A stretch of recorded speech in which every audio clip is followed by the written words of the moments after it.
Hey guys, Michael Hi here. I hope you had a really good start into the new year. We are having the 2nd of January 2026, and I am more than happy to just record this video here, making myself a little bit smaller. Yeah. And I want to first of all say it is incredible what the community has given me in terms of value. All the feedback that I can write to you guys is really, it helps so much. And maybe the one who is looking at it, the one who is watching it, that's what I can give to all of you is by just being open-minded and listen to other songs, especially songs that are not so good produced as the pros are banging out week by week, and Sepp and all the other guys as well, is that you find errors, and then you find also components that you would change, and maybe even ideas that are fresh and new and are not so conventional. And yeah, damn, like all the knowledge that we have gathered here, this is the result. This is like 95 tracks deep, a drum and bass song. I think like I'm done with talking. We just jump into the intro and the first drop a little bit, and then I'm talking about what the next steps will be for me to make this song better, and also will help me down, but will help me in the final mix down. And you see it here. It's color coded, yes, but it's still very crowded. And right now, I'm just losing my mind. I'm losing my mind mixing it. I'm losing my mind making good decisions. And that's why I'm going to save this as a new version. We have it like, sorry for that, 84, and we, we are now version 49, 48 and 49. So crazy, just crazy for me. But yeah, that's what you have to do if you have more ideas than usual, or just want to make an outstanding track with a lot of ear candy. I think that's just my approach. If it's good or not, I don't know, but I just like it. I just really love it, and that's what it's all about. And yeah, just jump into it.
yeah, wow.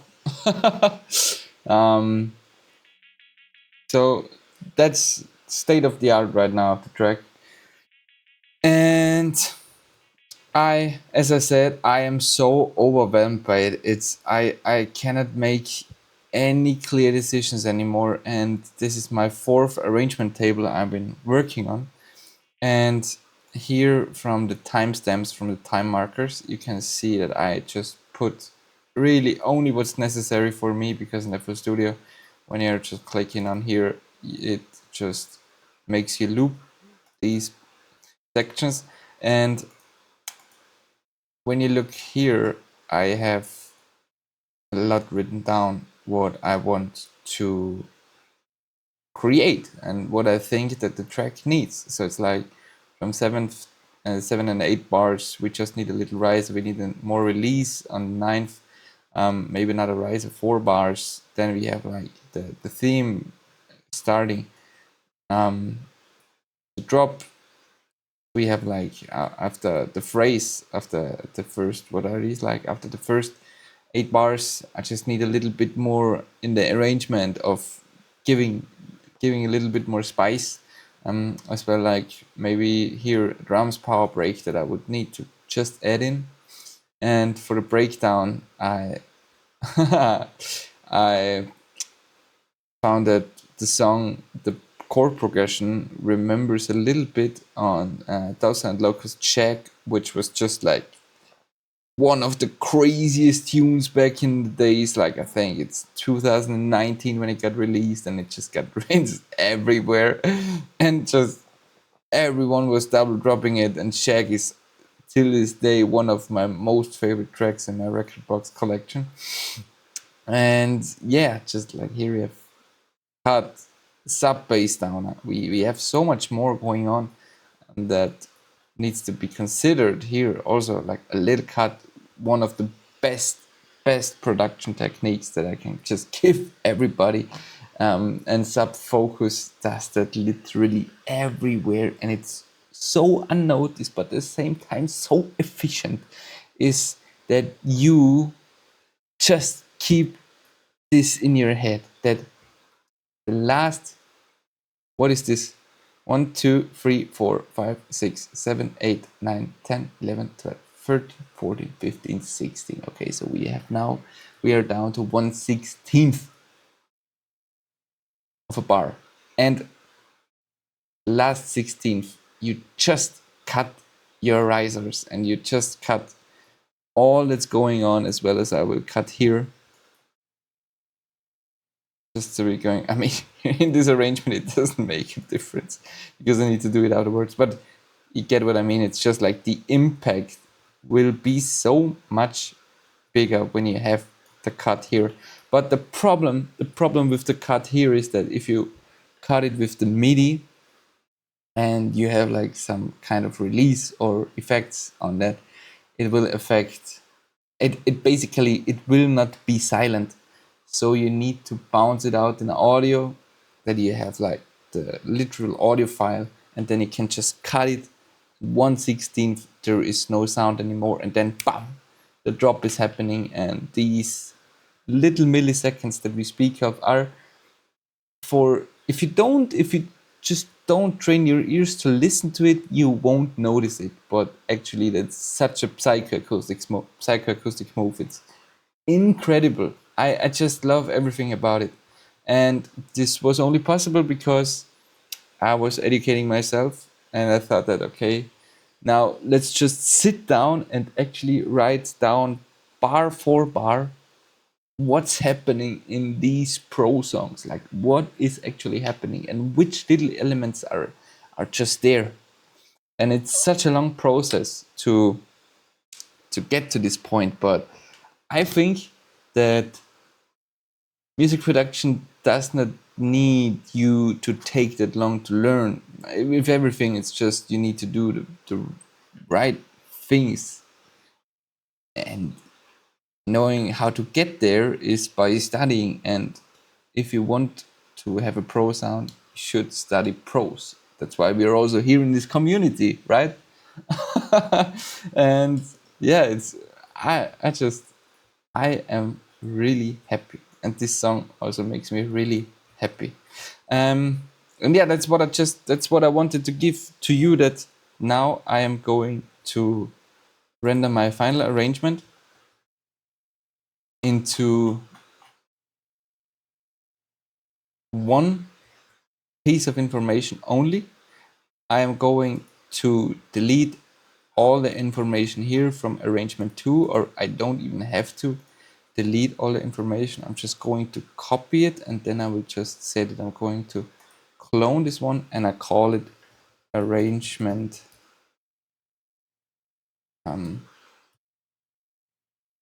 arrangement final.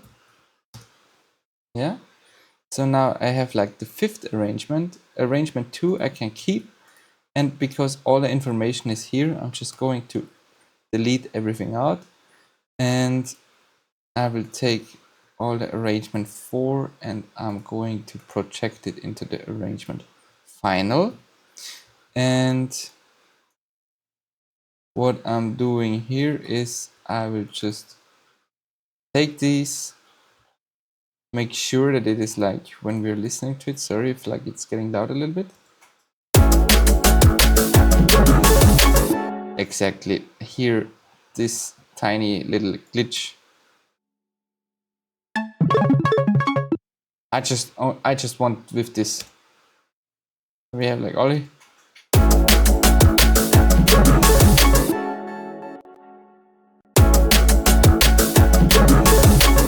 And you will see what I've meant with just the cutting and how important it is, because I will just cut it here now so that it's easier for me to cut later on.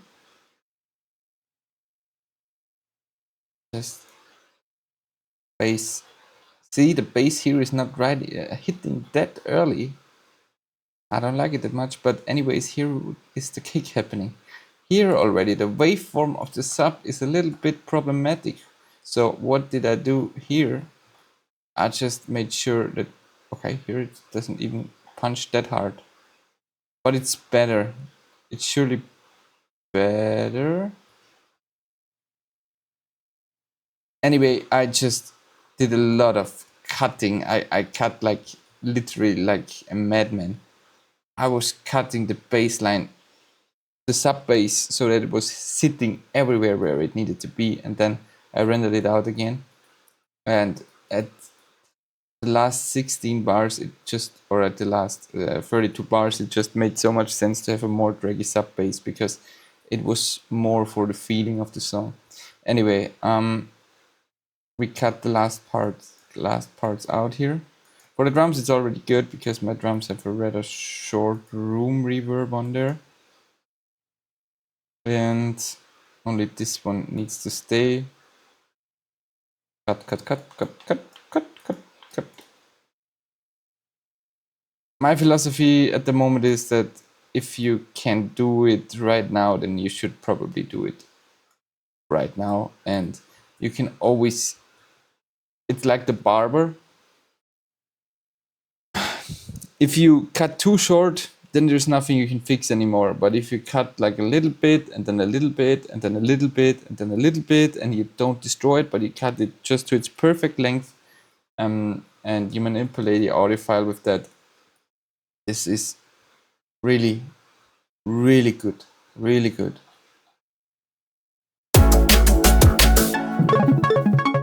Okay, yes.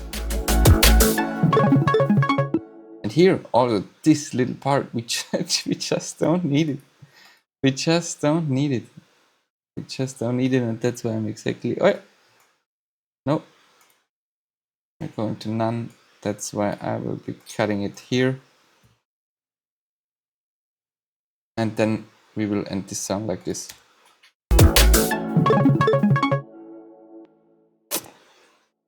But the reverb needs to be cut, and that's what we do at the very latest stage of the production.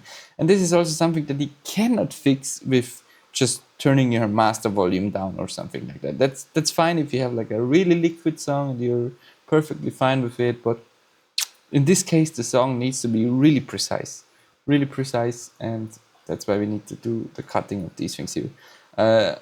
Also a little bit of a happy accident that I want to show you is that I rendered out the bass and I had an envelope follower on the bass. So if we going down, it must be,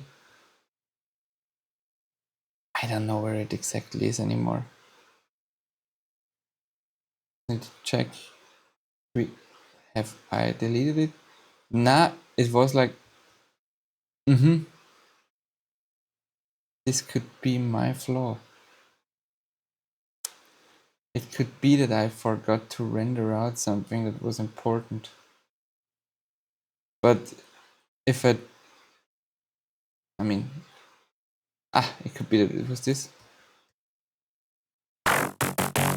Yeah, it was just something like this, and I wanted to render it out. It was envelope followed, the other track did not play, and then I ended up with this one here, which is just some really, really tiny background noise. If I turn it, this was the bass. Just some weird shape. I didn't even volume shape it, but it was, well, what are we touching here? We're touching here like minus 33 dB. It's basically inaudible, but it gives this whole track a lot more. It just fills it up. It fills up the space. And then when we're hitting it,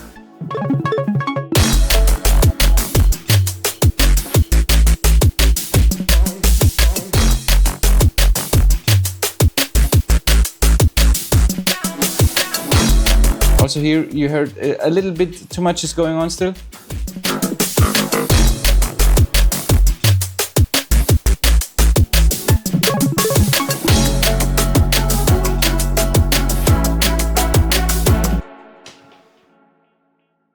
I just wanted to make a video, to be honest. If you learn something, and if you are here up until to this point, I say thank you very much. I hope you have learned something, and I can't wait to finalize this track. And what do we see here? Do you see what I see? I see some unfinished business here. Doesn't need to project this. That's what we do for the latest stage here.